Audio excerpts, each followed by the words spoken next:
Everybody, welcome to my channel, Be Free Now with Maria. So today I want to ask the question, how do you mourn the living? Now, when someone passes, right, through unforeseen circumstances and things out of our hands, mourning is different. But when we elect to separate from someone, to disconnect, to completely move out of somebody's life, then mourning is different. And when you're mourning somebody who is in the living and you're really hurting over their actions or you're really angry over their actions, it's very different because you're electing to separate because you no longer want to be hurt by this person, or you're not in agreement with their ways. You see them as toxic or not healthy for you and continuously, repeatedly hurting you, and as somebody who you need to move away from. And sometimes there are cases where, it's best to create some space and some distance or to remove yourself from a situation.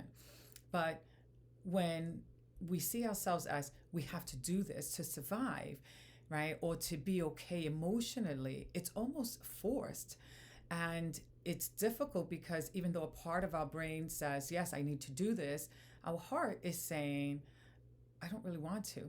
And so there's this internal conflict, even when we think there's clarity, right? Because part of us really wants to, and then there's a part of us that wishes it didn't have to, and in a way probably doesn't even want to, but feels forced, like there's no other option. And it creates a lot of heavy feelings, and it's not an easy decision. But trying to walk in that direction, right, we need to process something, right? We need to process what's going on with us, right? Not only what they're doing, but why is it hurting us so much, right? Because it's easy to see what they're doing and not like what they're doing, and to find people to support us in agreeing with us that what they're doing is not okay. But understanding why we're feeling that way, right? And understanding the hurt is important because it's going to bring us to the other side. And that means that unless we are able to get ourselves to the other side, then there'll always be this locked in experience with this person. So, in order to really be able to mourn what we were hoping for, right, and didn't get, we need to be able to understand why. What we're feeling inside. When I say why, right? Not why they did what they did, but why we're feeling the way that we're feeling.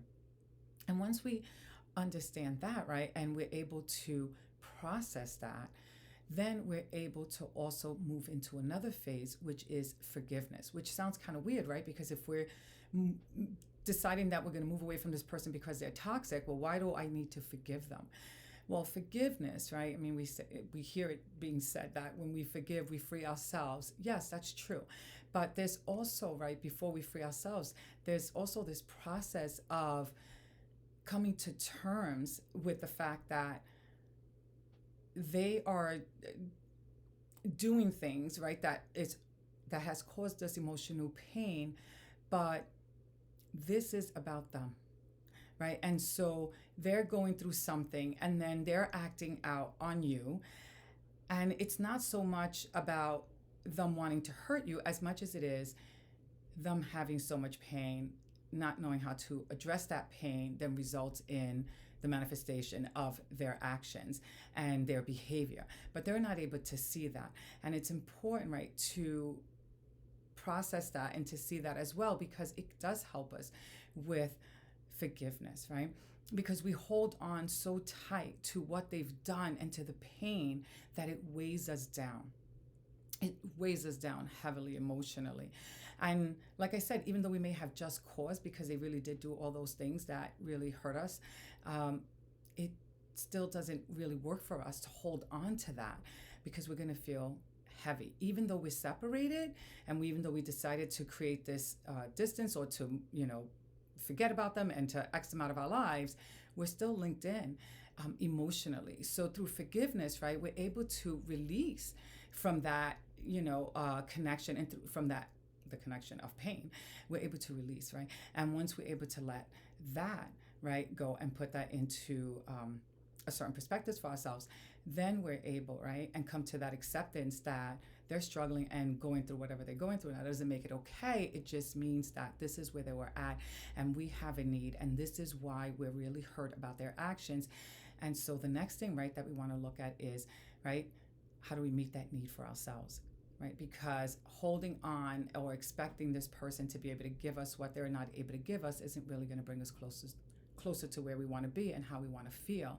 So how do we meet that need for ourselves and allow this person to exist without us feeling this heaviness and holding on to it, right? So when we're thinking about mourning, right, it's a difficult decision, right, to be able to walk away from somebody who's hurting us. Sometimes, sometimes it can be easy, but most of the times it comes with this emotional situation, right, that we carry and we feel. So mourning them, is a process, and in that process, right, we need to work through certain things. And so by learning how to now meet our own needs, right, we are also able to let them off the hook, right? In other words, not have the same expectations of them and the same needs from them, because we're able to do that for ourselves. And in that case, right, then we're able to shift from that relationship with a lighter heart, to create distance in that relationship with a lighter heart within ourselves, less anger, less tension, and so forth.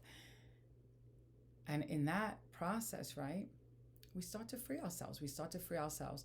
And we feel lighter inside.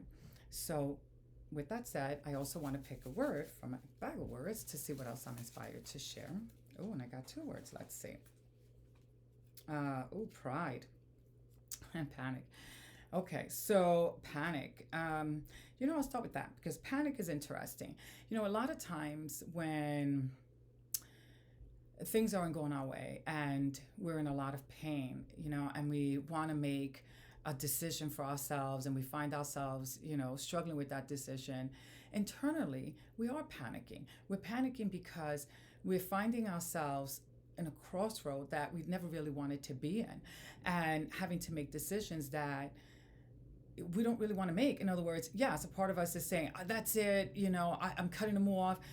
But there's a part of us that doesn't really want to make that decision. We're only doing it because we're angry or we feel overwhelmed by them and we're tired of their behavior and so forth.